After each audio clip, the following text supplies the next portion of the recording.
Feel free to check out my TeePublic after the video, and support me on Patreon. Watch till the end of the video for more. It's the holiday season, a time of giving, love, peace, and of course, watching your favorite media. However, you don't really see much people talk about holiday-themed Kaiju and Tokusatsu stuff, which brings me to one film I'd love to take this opportunity to discuss. And that is 2015's Love and Peace, directed by Sion Sono. But first, a message from me. Hey. Who the hell was that? Are you tired of those plain old t-shirts? Yes.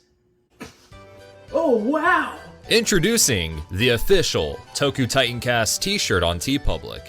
Now available in Eco t-shirt. Why pollute the world when you can wear a t-shirt made out of recycled and organic material?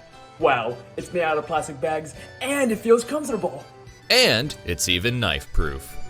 But that's not all. We have a multitude of designs ranging from all your favorite Japanese franchises like Godzilla, Kamen Rider, Gundam, Attack on Titan, and Garo. Feel free to check out the official TitanGoji TeePublic after the video. Link is in the description.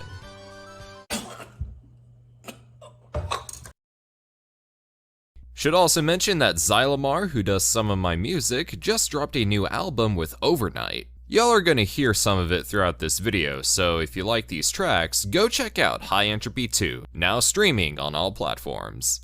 Sion Sono is one of Japan's most renowned and acclaimed filmmakers working today, known for directing films such as Why Don't You Play in Hell, Cold Fish, and Love Exposure, which is hailed as one of the greatest Japanese films ever made.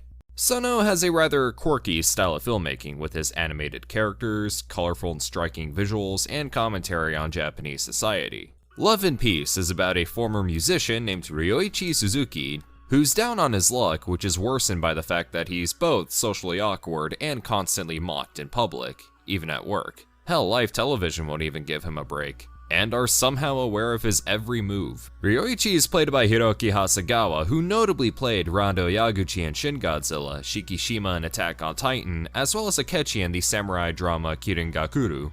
And prior to this, Hasegawa performed in Sono's Why Don't You Play in Hell. Ryoichi hopes to one day become famous, and eventually adopts a baby turtle he names Picadon. He grows attached to Picadon, but once he's ridiculed after bringing him to work, he's driven to flush the baby turtle down the toilet in shame. Thankfully, Picadon is okay, as he finds a new home in the sewers where he befriends a band of toys and a magician who later gives him a special candy, in which he grows much larger along with Ryoichi's dreams and ambition. The magician is named Pa, played by Toshiyuki Nishida, who's had a career in Japanese cinema and television spanning over many decades, mainly appearing in comedies and dramas, even playing Zu Bajie in the Tokusatsu adaptation of Journey to the West, Sayuki, also known as Monkey. Ryoichi's growing drive for fame is thanks to him finding newfound success in a new rock group named Revolution Q, after writing a song about Picadon and becomes Wild Ryo. All while the turtle would also make an attempt to reunite with him. By the way, Hasegawa's singing is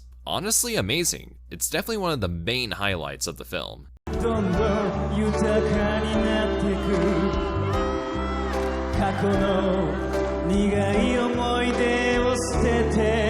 Ryo also has a love interest named Yuko, played by Kumiko Aso, who notably voice acted in numerous anime films like The Wolf Children and The Boy and the Beast. J-horror fans may remember her for starring in Kiyoshi Kurosawa's Pulse.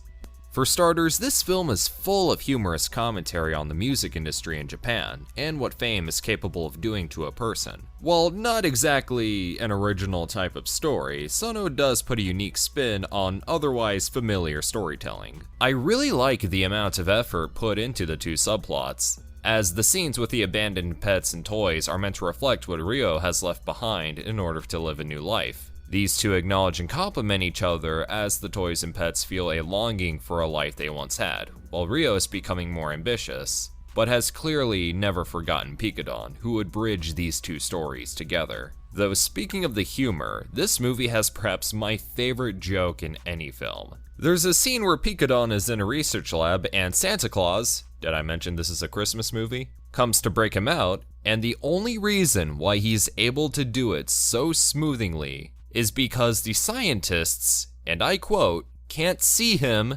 because they only believe in science.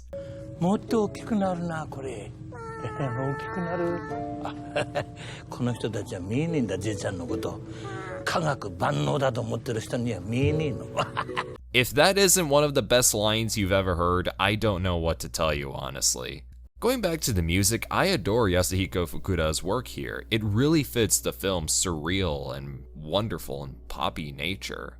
The film's special effects were directed by Kiyotaka Taguchi, who also directed numerous episodes of every New Generation Ultraman show thus far, helped with the special effects for numerous Millennium Godzilla films, and also did CG and composite work for Attack on Titan. Although kaiju fans may know him as the director of indie films such as Daikaiju Eiga and Gehara the Dark and Long-Haired Monster, Sono wanted to utilize classic tokusatsu techniques to remind everyone how truly special it is. One noticeable thing about Love and Peace is the limited use of CG, as most of the effects in the film are practical with the use of puppets and miniatures. All of which is on full display in the final act as Picadon marches through the streets of Shinjuku toward Nippon Stadium on Christmas night. I found Love and Peace a very heartwarming and powerful film.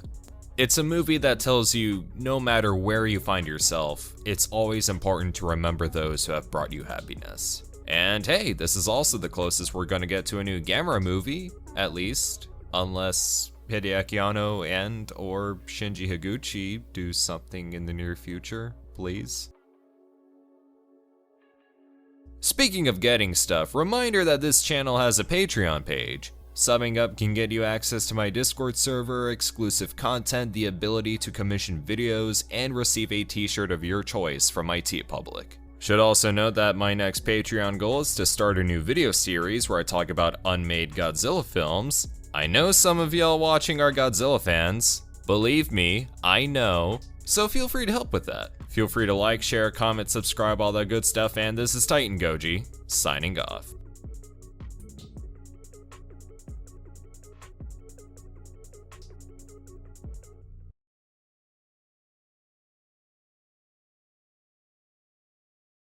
Though I will say, for a Japanese Christmas movie, there sure was a severe lack of Kentucky Fried Chicken. Well, Santa is close to resembling Colonel Sanders, so I guess it counts.